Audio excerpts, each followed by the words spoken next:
Alright, ladies and gentlemen, it's your boy Shegman Odi. Oh, go and guess what? It's about to go down right now. So, my fellow Nigerians, today I'm going to be speaking against police brutality and injustice in the country. So, in this contemporary Nigeria, as we all know, it is very more painful when you see a police officer who dressed in full uniform and representing the law courageously, boldly, and openly says that the law does not concern me. Quote, the law does not concern me. It is very more painful. And how do we arrive here? Nigerians, how do we arrive here?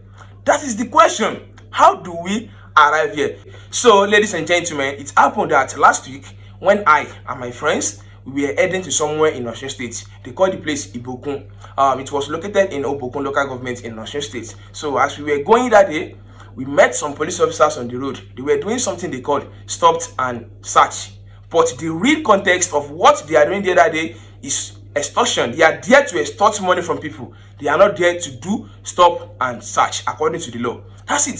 So, and as we were going, like I said, they stopped us and we stopped. So, ladies and gentlemen, when they approached us, because that day we were riding 4 bikes.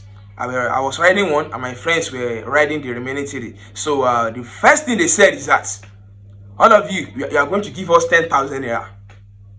I was like, give you 10,000 naira for what? You are here to do stop and search. Then do your job.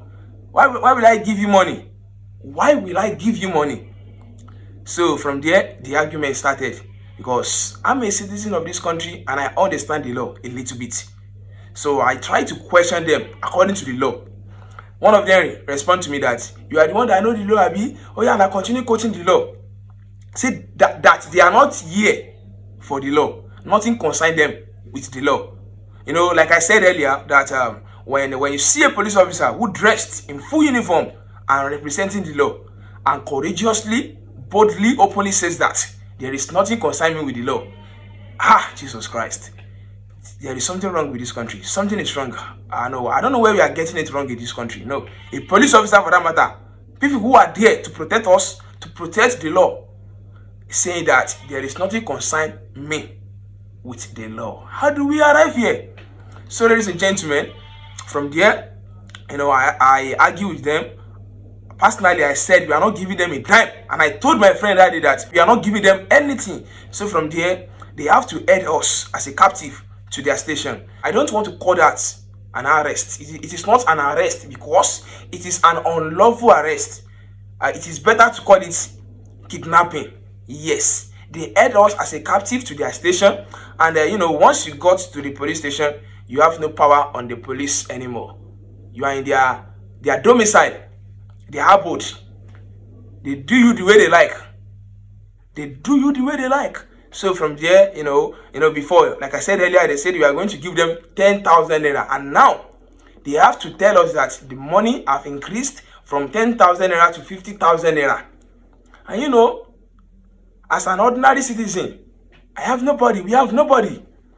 But we have the law. And now that the law is failing, what do? We cannot do anything. No power. The only thing we rely on is the law. And the law is failing. The law is failing in this country. I quote the law for you. You have no reason to collect 10,000 naira from us. You are here to do stop and search. Do your job and let us go. No, they don't want to hear anything. They say we are Yahoo boy. That is the only popular slang.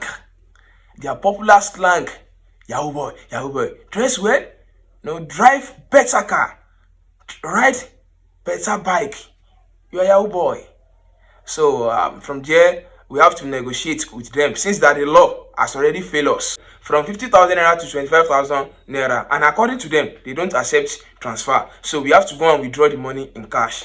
And they are very smart enough to do that in order to avoid any future online transaction tracing. So we have to withdraw the money in cash, and after we do that, they freed us. So there is one thing which is very central, and it is the fact that those police officers I'm talking about, I managed to do some of their videos and also take some of their pictures as well. So I have everything on my phone. Yes, I have everything, both their pictures and their videos on my phone. And one of my friends was caught on the scene as well, when he was trying to make some videos as a self-defense. So he was caught, and we have to beg before they can release back his phone to him. And on the normal stuff, I suppose to put these videos and these pictures on the screen so that everybody, so that Nigerians can see them, can see the faces of these criminals in uniforms. But I will not do that because I understand what is going on in the country now. Because we have seen many cases like this online, where police is harassing someone and the person try and manage to make a video of that incident, and they later posted it on their social media platforms, and the video managed to get to the top and reach their oga. We know what usually used to happen next. The oga, they usually try to track the police officer which is involved in the incident. They will track them down.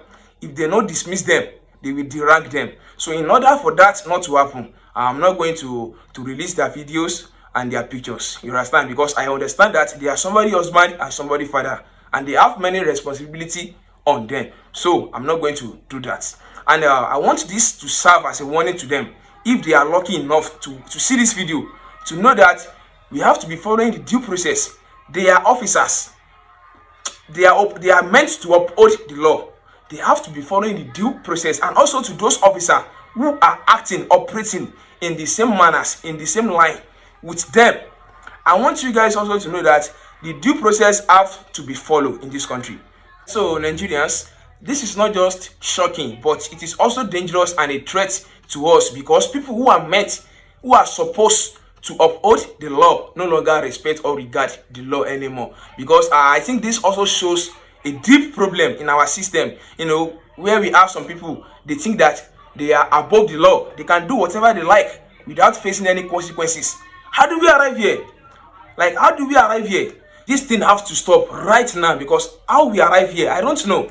So there must be changes. All right, ladies and gentlemen, I want to use this wonderful moment to call on the Mr. President, the President, Federal Republic of Nigeria, President Bola Ahmed Tinubu, the Governor of Osun State, His Excellency Governor Ademola Adeleke, and the Police Inspector General IGP Olukayode Egbetokun, and also the Commissioner of Police of Osun State, CP Ibrahim Goton, to call their officer to action, to caution them to be following the due process, to be following the law, so that we can get everything right in our country.